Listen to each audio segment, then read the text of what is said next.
two mitzvot in this week's Torah portion, which are very critical. First, that you should return your friend's lost object, and the second is that you should help your friend's animal bear a burden.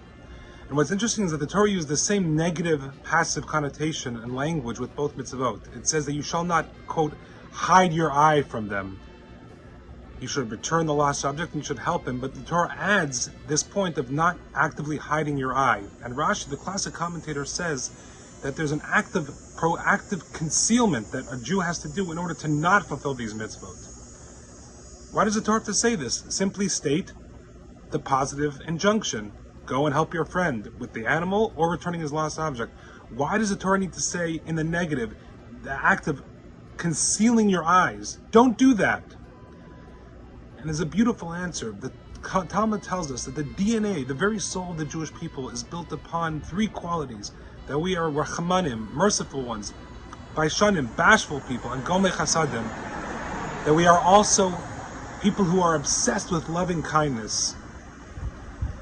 And so therefore, since it's part of our very DNA, there has to be a proactive measure and step taken to not want to help your friend with his animal's burden and to not want to return his lost object. This requires a proactive move on the Jew's part to, quote, hide your eye from them.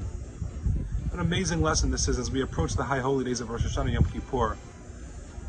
It's in our very soul to want to be great. It's part of our DNA to not be mediocre.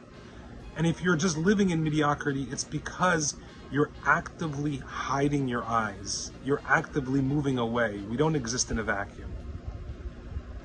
The blessing is, and the hope for all of us individually and as part of the collective greater Jewish people, is to move towards a place where we recognize our greatness, where we're holding with our own level of mediocrity to become the best that we can be. Shabbat Shalom.